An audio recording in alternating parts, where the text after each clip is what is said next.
Hey guys, Garage 79R. It's been a few months since my last video.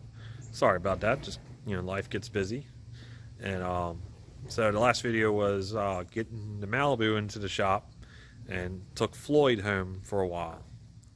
So not a whole lot's happened with the Malibu. There it is, up there, and right there, see there's a bit of damage. One of the days they had a lot of stuff going on here. They were paving that area, and one guy was coming through with the front loader, and the Malibu was sitting basically where it was, and he just barely clipped the corner, and so it shattered the corner piece, and also mangled up the trunk a little bit. Sucks, but at least it wasn't a quarter panel. So, but I did get some work done on it actually the following weekend after the damage. Started piecing in the cross member, and I was able to get the motor in there sitting exactly where I want it, so I can start trying to plan out the motor mounts. And also I was able to confirm that I can make a brace that goes between the rear lower control arm mounts that lines up perfectly with the gap between the old pan and transmission. So I can do a brace there and then triangulate it to like the cross member for the transmission or the rest of the frame, whatever. I'm not sure how I'm going to tie it all together yet, but the opportunity is there. So we'll see how it unfolds when I get there. I got another car, got a 96 four-door. I kind of bought it initially to clean it up and flip, and it's kind of rough. The interior is really just, it looked like it was used for farm animals on the inside. But the car is not too bad. It doesn't have a whole lot of rust. It actually has a little bit less rust than Earl. So, and it has less body damage. Somebody walked on the hood, and it has like a dent in the door, a smaller dent, versus Earl has like a crinked up quarter panel. It looks like somebody got thrown into it in a fight. That's what it looks like to me. I don't know. And it has a few other dents. So, not that appearance matters that much to me, but it would be nice to have a slightly straighter car. So I'm going to turn that into my track day toy. Since the interior is trashed, I'm going to rip that all out, put a cage in it, and eventually I'm going to put a first gen 5e in it with my LSD transits now in Earl, and just make that a track day toy. So I stopped doing track days because I was getting to the speeds and the level where I really needed a roll cage. I don't know how many of you are familiar with NASA. So I was in HBD 3 towards the end there, which is you're pretty much ready to start.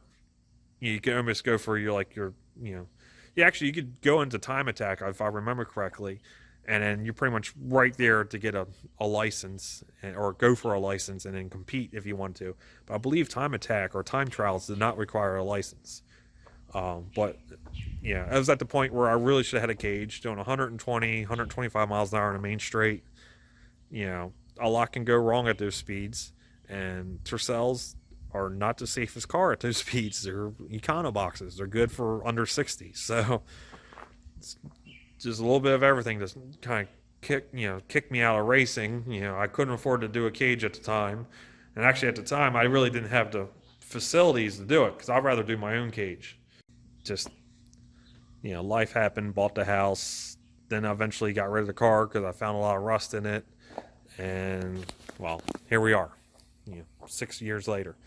So that's going to be my track day slut eventually. Probably won't do anything till next year with the car. And Highlander's been good. It's been just a great daily driver. It's the nicest thing I'll ever own. I've been parting out this old 89 Tercel right here. If some of you that watch me might be from the Tercel community, and I know Dustin watches me. He owns that convertible I've been working on. This is Alfredo.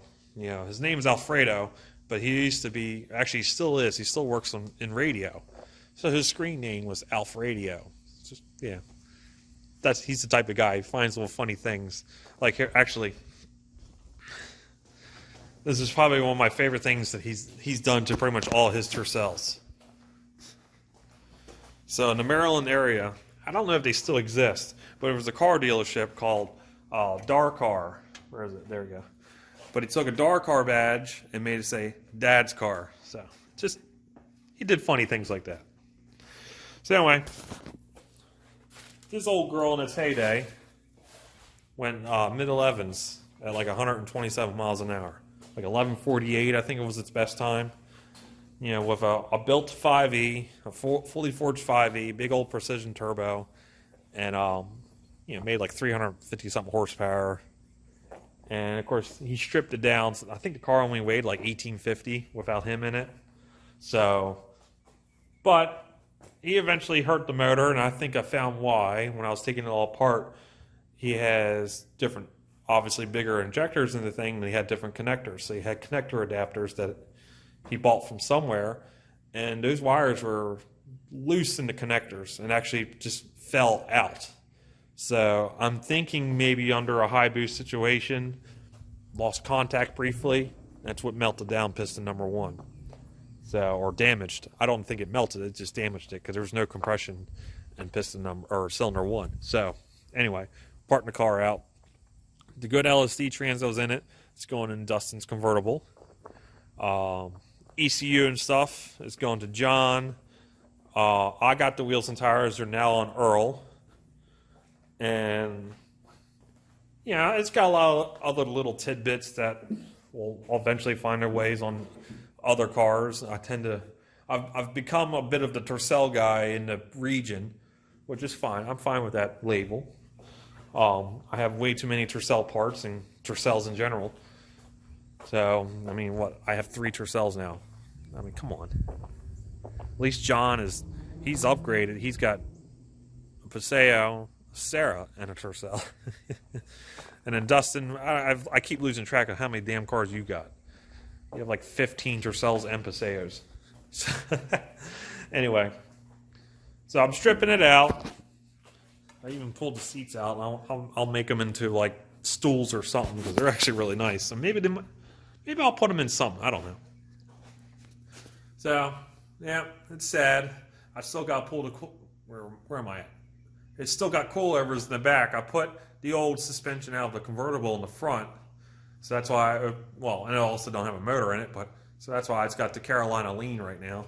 So, oh yeah, so Dustin's getting the old coilovers. They're the, D2s from 10 years ago when they weren't really that good, but it was pretty much your only option at the time.